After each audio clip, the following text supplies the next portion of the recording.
네, 안녕하세요. 조선풍크의 혜입니다. 오늘은 그 BMW 시승 행사에 왔어요. 그래서 공교롭게 또 친구가 또 BMW 또 본사 행사에 또 있어가지고 지금 여기 친구는 신세계 아트앤사이언스 BMW 대리점에 있습니다. 그래서 김원희 과장입니다. 그래서 인사만 간단하게 해줘. 안녕하세요. 해주면 돼. 안녕하세요. 코오롱 모터스 BMW는 신세계 김원희 과장입니다. 네, 그래서 우리끼리는 반말할 거니까 상관없고 생각보다 차가 엄청 좋아졌다요. 지금 이제 올해 10월에 이제 풀체인지를 하면서 24년식으로. 그럼 지바딘 아닌가? 지바딘 이제 아니죠. 지바딘은 맞는데 그 네임밸류가 이제 그쵸 G60으로 변경이 된 신형 5시리즈. 이게 지금 겉에 크기는 바디가 똑같으니까 크게 달라지지 않았겠네. 지금 기존 대비해서는 대략 한 9cm 정도 전장 사이즈가 길어져서 이제 5m가 넘는 준대형 사이즈라고 보면 되지. 5m가 넘어? 엄청 크구나. 근데 이제 축간거리 같은 경우에는 기존 모델 대비해서 한 2cm 정도? 축간은 길어졌지만 그럼 휠베이스가 2cm가 길어진 거야? 그치. 대신에 이제 뒤에 시트, 2열 시트 자체를 조금 각도 조절을 해서 장거리 운행 시에도 좀 편하게 할 수 있게 이렇게 한 거지. 결국엔 2cm가 길어지면서 뒷자리가 좀 넓어진 거네? 약간은 이제 그 뒷자리 이제 공간성이 좋아졌고 시트 각도 조절 때문에 장거리 운행을 하더라도 동승자들이 좀 편할 수 있게.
이게 지금 엑스드라이브가 전자식 사륜구동이잖아. 그렇지. 그래서 이게 세로 배치 엔진에 세로 배치 ZF8단 들어가고 그치. 그 ZF8단 밑에 트랜스퍼 케이스가 걸려 있어서 다판 클러치로 이제 전륜으로 구동력을 보내주는 프로펠러 샤프트가 하나 들어가고, 그지? 그치. 근데 이게 조금 약간 프로펠러 샤프트가 조금 외부에 노출되어 있는 점이 좀 다른 콰트로랑은 좀 다른 면이지. 그치. 이제 아우디 콰트로 같은 경우는 기계식 사륜 이제 시스템을 많이 도입을 해서 이제 6대4분을 배분을 한다고 하는데 우리 같은 경우는 전자식 사륜으로 해서 이제 100대 0까지 전륜 후륜을 다 밀어줄 수 있는 상황에 따라서. 내가 대충 찾아보니까 이게 이제 급격한 코너링 할 때는 얘네가 다판 클러치가 완전하게 락을 안 걸어가지고 그때 급격한 코너링에서는 100% 뒤로만 민다는 얘기가 있어, 후륜만. 그렇지. 그 대신에 콰트로에 비해서 장점은 이런 어떤 바퀴가 빠져 있을 때, 노면이 안 좋은 곳에서 빠져 있을 때 그 탈출은 훨씬 좋다라고 들었거든. 그렇긴 한데 이제 우리 같은 경우에는 그 슬립 나는 이제 그거를 다 제어를 해서 순간적으로 이제 그 슬립 나는 바퀴에는 이제 구동 배분을 안 하기 때문에 훨씬 접지력을 높여서 그런 부분을 많이 개선을 했지, 예전보다. 그래. 엑스드라이브 시스템 자체가. 원래는 사실은 이제 뭐 후륜 기반 사륜이 제일 좋기는 하지. 그렇지. 왜냐하면 무게 배분도 하기도 편하고. 다만 이제 후륜 구동 기반의 BMW 5대5 무게 배분 맞추다 보니까 프로펠러 샤프트가 좌측에 약간 노출되어 있다는 게 조금 다른, 콰트로랑은 다른 점이지. 가볍다, 핸들도. 그렇지. 이건 이제 M 스포츠 스티어링이라고 해서 가변식으로 해서 이제 속도라든지 이런 부분에 대해서 기어비 조정이 되니까 고속에서는 조금 더 무거워지고. 적은 기어비로 차선 변경이나 이런 게 이제 운전자가 의도하는 대로 갈 수 있게 도와주지. 그럼 이거 같은 경우는 지금 계기판 같은 경우에도 가운데 엄청 디스플레이가 지금 현재 앞에 나오는데 왜 나오는 거야? 이거 같은 경우에는 이제 신형 OS 이제 8에 이제 적용이 된 시스템인데 지금 5 시리즈 OS 8.5로 업그레이드가 되어 있는 거고 AR 모드가 따로 적용이 되는 거지. 그래서 이제 운전자가 전방 상황을 모니터를 통해서도 확인할 수 있게. 그리고 이제 만약에 순정 내비게이션을 사용해서 목적지 설정을 하면 증강현실 같은 그렇지, 것도? 증강현실을 도와줄 수 있도록 좀 더 길찾기가 쉬운 거지. 아까 얘기했던 OS 8이라는 게 그 버전인가 봐. 그렇지. 뭐 옛날에 그 아우디의 나이트 비전처럼 보이는 건 아니고? 그건 아니고. 야, 너 말 잘한다. 우리 오랜만에 만나는데 갑자기 말부터 시작해가지고, 그치? 그쵸. 보통 이 5 시리즈를 처음 사는, 그러니까 BMW를 구매하는 사람 중에 5 시리즈를 선택하는, 그러니까 첫 구매가 5 시리즈인 사람이 보통 연령대가 어떻게 돼? 대부분 거의 보면 주 고객층은 30대 후반부터 50대 정도까지 다양하게 분포가 되어 있는데, 물론 뭐 20대 후반 고객님도 계시지만 대부분이 보면 그 패밀리카로 해서 아이 하나나 둘, 캠핑이나 이런 부분까지 취미는 없지만 좀 편안한 승차감이라든지 그래도 어느 정도 국산차를 사기에는 좀 그렇고 조금 더 투자해서 이제 BMW를 사시고자 하시는 분들이 많이 선택하는 세그먼트가 이제 5 시리즈라고 보면 될 것 같아요. 5 시리즈랑. 그러면 지금 요번에 그 새로 나온 모델인데, 이 뭐지? 홍보할 때 이 안에 있는 실내를 많이 홍보할 것 같아. 엄청나게 달라져가지고. 이제 그 아예 이제 프레임 구조도 바뀌긴 했는데, 이제 엠팩부터는 520 엠팩부터는 아이코닉 글로우 들어가서 이제 주간 주행이던 야간 주행이던 조금 존재감이 있게끔 디자인. 아이코닉 글로우라는 게 그 그릴에 들어가는 그거지. 우리 이제 키드니 그릴을 이제 테두리에 LED가 나오게끔. LED가 나오게끔. 이것도 5 시리즈도 적용된 거야? 그렇지. 전에는 7 시리즈였잖아, 처음에는. 그렇지. 7 시리즈 적용됐는데 520i 이제 베이스 모델 제외하고는 520i 엠팩부터 들어가도록 보면 될 것 같고, 가장 많이 바뀐 건 이제 실내 디자인. 실내 디자인.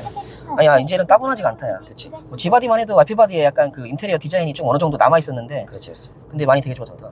기존에 이제 물리 버튼이 다 안쪽으로 들어갔기 때문에 실질적으로 물리 버튼이라고 할 수 있는 건 다 터치로 바뀌었고, 그래. 이런 송풍구 같은 경우에도 조금 더 이제 디자인을 간결하게 해서. 그러게. 그치. 깔끔하게 이제. 송풍구가 어디에 있는지 안 보인다. 디자인적으로 완성도가 있네. 지금 보면 이쪽에서 대대 이걸로 이제 방향 조정. 이걸로 이제 닫아서. 실제로 그럼 바람이 나오는 곳은 어디야? 이쪽이지. 여기 라인. 여기서 나와? 그렇지. 와우. 많이 좋아졌다. 대박이다. 지금 이제 암레스트도 많이 높아졌기 때문에 운전석이랑 조수석을 좌우 독립하는 식으로 해서 디자인을 해서, 디스플레이도 이제 커브드기 때문에 운전자 쪽으로 약간 15도 정도 틀어져 있지. 그래서 운전자 중심으로 해서 맞춰놨더라고. G바디 초기 거는 이 계기판하고 이쪽 디스플레이하고 좀 나눠져 있었지? 나눠져 있지. 근데 확실히 이게 붙어 있으면 좀 뭔가 광대한 뭔가 느낌은 있다. 그렇지. 실제로도 기존 구형 대비해서 티맥 구동을 이제 애플 카플레이를 했지만 좌우 폭이 넓어졌기 때문에 훨씬 많은 정보를 고객한테 전달할 수가 있는 거지. 그러네. 지금 그러면 이걸 예를 들어서 처음에 사시는 분은 그렇다 치고 이 5 시리즈의 고성능 디비전을 가시는 분들은 보통 5 시리즈에서 만족이 좋아서 가시는 편이야? 아니면 애초에 고성능 모델을 접근하시는 편이야? 내가 봤을 때 BMW에서 이제 이제 하이 퍼포먼스 모델들 구입하시는 분들 보면 기존의 BMW 타시면서 만족하셨던 고객님들이 3 시리즈에서 뭐 M340으로 갈 수도 있는 거고, 아니면 5 시를 타시다가 M550을 가신다든지 이런 분들이 있고, 또 이제 그 M5라든지 M3처럼 좀 하이 퍼포먼스 버전들은 그 모델들을 한번 거쳐서 가시는 분들도 있지. 한 번 더? 그러니까 M340i나 아니면 그치. M550i? 그렇지. 를 거쳐서 M5나 M3를 가시는 분들이 있다고. 그렇지. 우리가 이제 퍼포먼스 버전을 두 가지로 나누는데 MHP랑 MP가 있는데, 이제 M 하이 퍼포먼스는 우리가 이제 흔히 아는 그 4400cc. V8인가? 그렇지. V8 아니지. 8기통, 직렬 8기통인데. 직렬 8기통이구나. 그래서 그 모델들을 선택을 하지. 보통 사람들은 그래도 이거 살려면 한 7, 8천 정도 줘야지. 지금 현재 530i 사륜 이제 엑스드라이브 엠팩 같은 경우에는 8,800만 원대.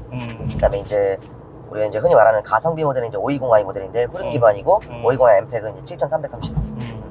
그러면 지금 520i나 530i나 둘 다 엑스드라이브는 있는 거야? 아니, 이제 520 모델은 엑스드라이브가 안 들어가고 이제 엑스드라이브는 530i에만. 530i에만. 근데 이게 지금 내가 알기로는 3 시리즈랑 다르게 앞에 전륜 서스펜션 시스템이 WC-본으로 알고 있는데 맞지? 그렇지. 근데 확실히 WC-본을 하면은 체감상 뭐 사람들이 뭐 다르게 느껴지는 게 있나? 멀티링크보다 이제 구조는 더 복잡하긴 한데 훨씬 이제 코너링이라든지 이런 부분들, 그다음에 이런 요철 지나갈 때도 진동을 훨씬 잘 잡아주지. 잘 잡아주고. 그 대신에 좀 WC-본은 공간을 좀 많이 잡아먹는 단점이 좀 있긴 하겠지. 그렇지. 그래서 지금 현재 5 시리즈에서 WC-본을 쓰는 게 결국에는 이 내가 알고 있기로는 코너링이나 이런 진입 시에 캠버 각도를 많이 변화를 주려고 이런 걸 쓴다고 알고 있거든. 그렇지. 근데 뭐 간단하게 시승하는 거라 뭐 과격하게는 몰 수는 없으니까. 그래서 그러면 또 하나 궁금한 게 이 5 시리즈를 타다가 자녀가 한두 명 있던 사람들이 조금 더 업그레이드를 하려서 타고자 하는 차량들은 뭐가 있어? 이제 대부분 많이 원하시는 워너비 모델이 이제 M850이라든지 스포티한 성능으로 가실 거고. M850. 옛날에 6시리즈 모델인가? 그치. 예전에 이제 640D로 많이 이제 판매됐던 모델이 8로 이제 네임이 바뀌면서 기존에는 이제 840D, 840i가 나왔었는데 작년 이제 올해 이제 초반부터는 M850이라고 해서 4400cc 엔진만 나오고 있지. 현재는. 아니면 뭐 X5로 가시는 것도 크기 면에서 좀 체감이 될까? 크기는 전장 사이즈는 5 시리즈랑 거의 차이가 없는데 사실상 SUV 모델 자체가 실내 공간 거주성이 좋다 보니까 어댑티브 에어 서스펜션도 들어가 있고 그런 부분으로 이제 업그레이드 하신 분들도 많긴 하지. 그럼 보통 5 시리즈를 타는 분들은 예전 6 시리즈 M850 뭐 이런 식으로 가던가 아니면 S5 같은 SUV를 가시던가. 분들도 좀 있지. 그리고 이제 만약에 좀 연령대가 좀 높으신 분들이거나 하면 이제 7 시리즈로 넘어가시고. 여기서 어디로 가야 돼? 여기서 이제 유턴해서 다시 전시장으로 돌아가는 거 있어. 오케이. 되게 간단하구나 시선이. 말 되게 잘한다 너. 말하는 직업이라 그런가? 그럴 수도 있지.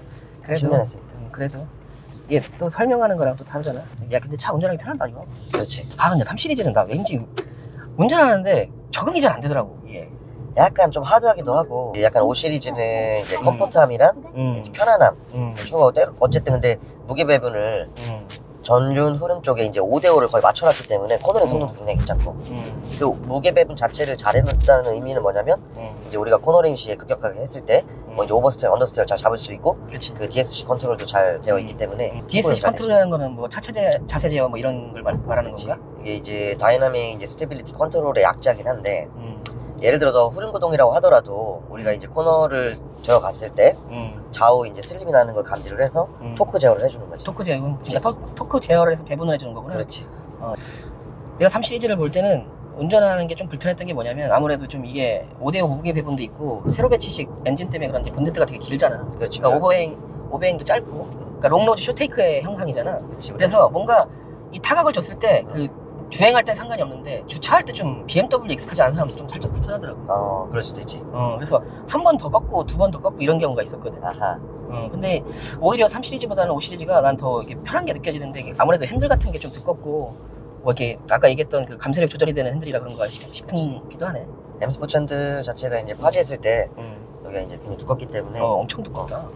그런 부분도 있고 기어비 조절 통해서 이제 뭐 저속에서는 이제 기어비를 이제 더 이제 적게 쓴다든지 이런 부분도 있고 하니까 고속에서도 그렇고 상황에 맞게 이제 기어비 조절되는 거지. 동생이랑도 둘이 이제 전문으로 하는 게 아니다 보니까 이렇게 개그맨들 같은 경우도 좀 하이텐션 할 때는 말이 재밌잖아. 그치. 근데 우리 같은 경우는 막 일에 찌들다가 어쩌다가 막 진짜 일요일날 새벽에 나와서도 하고 뭐 이러다 보니까 텐션이 낮아 되게. 그래서 이제 겸사겸사 이제 그런데 공부를 많이 안 하고 왔어. 그럼 이거는 지금 마력 같은 경우에는 전에 모델이랑 거의 동일한가? 그치, 거의 동일한데 이제 48V 하이브리드 시스템이 들어있기 때문에 마일드 하이브리드가 그치, 들어갔구나. 연비도 그렇고 성능도 개선이 더 많이 됐지. 출력이 업그레이드가 됐지. 잠깐만, 마일드 하이브리드가 들어갔으면 이건 모터도 이것도 ZF 8탄 그 미션 안에 있는 거야? 아니지, 그 엔진 옆에 이제 모터가 다 따로 장착이 돼 있지. 따로 장착이 돼 있어. 스타트 모터는 따로 또 있고? 스타트 모터 없지.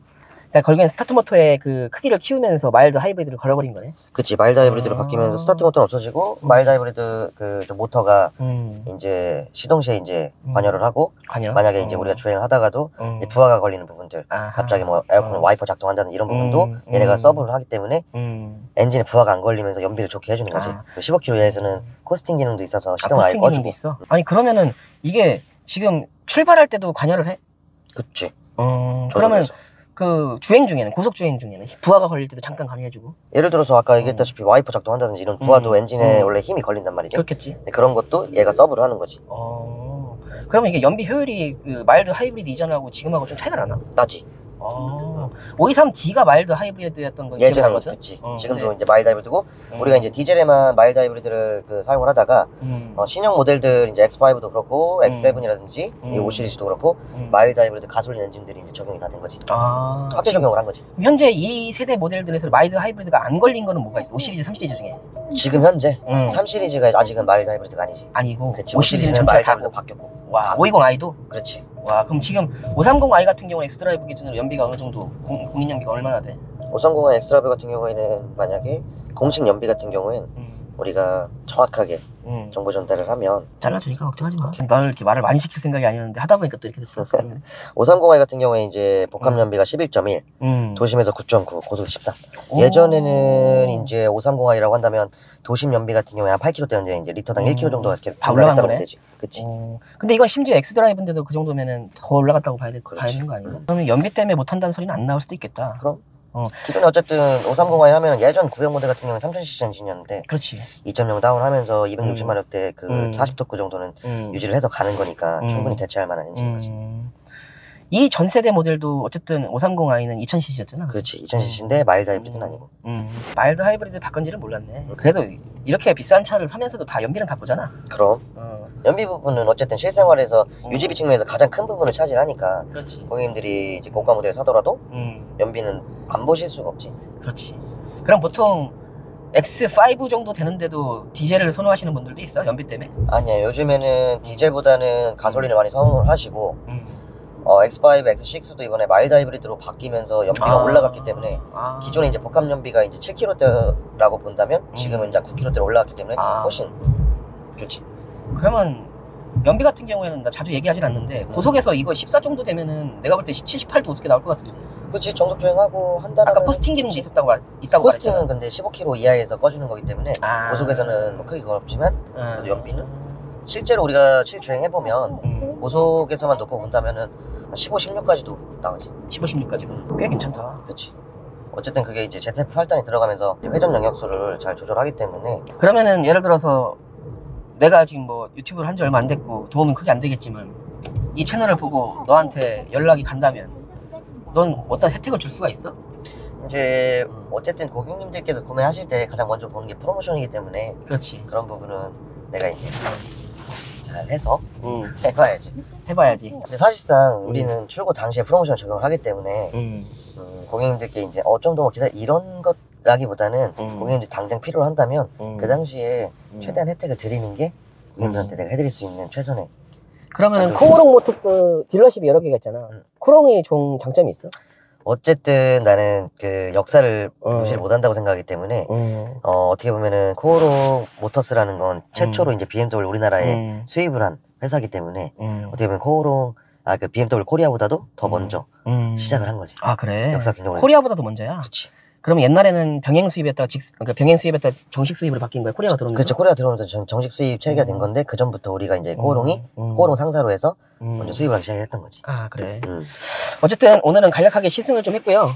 오늘 사실은 제 친구를 이렇게 말을 많이 하게 하려고 생각은 안 했는데 어쨌든 너무 설명을 잘 해줬고 제가 사실은 오늘 온다고는 얘기는 했지만 말을 해달라고는 얘기는 안 했거든요. 그래서 편집을 잘 해서 할 거고 제 친구 통해서 아마 견적을 받아보셨으면은 뭐 잘 비교하셔가지고 아마 섭섭지 않게 할 거예요. 저희 예산 사람들은 원래 좀 양아치가 없어가지고. 그렇죠. 네. 이제 시승기 마치겠습니다. 아니 뭐 이런 거를 챙겨줘가지고 가져왔네요.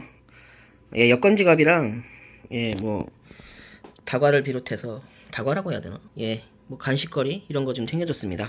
그래서 시승 행사는 잘 마쳤고요. 시승 행사라고 해서 뭐 장시간 시승할 수 있는 건 아니었지만 어쨌든 G바디, F바디에 어느 정도 익숙해져 있는 사람이 지금 G60으로 5 시리즈가 변화되면서 2024년식 상품성이 엄청 좋아졌다는 걸 느꼈고요. 실내 디자인의 변화가 엄청 커서 아예 새로운 차라고 해도 괜찮을 정도로 이 실내 디자인에서 앰비언트 라이트하고 그 다음에 그 외관에서 느껴지는 전장 90mm 정도 늘어났다고 되어 있는데 전장이 10cm 가까이 늘어났다는 거에 봤을 때는 상대적으로 모르는 사람이 봤을 때는 쉐입은 거의 7시리즈에 가까울 정도로 기존의 5시리즈보다 훨씬 큰 느낌이 들더라고요. 그래서 어쨌든 시승은 잘 마쳤고 정리해서 한번 영상을 올려보도록 하겠습니다. 야 고맙다. 이런 것도 주고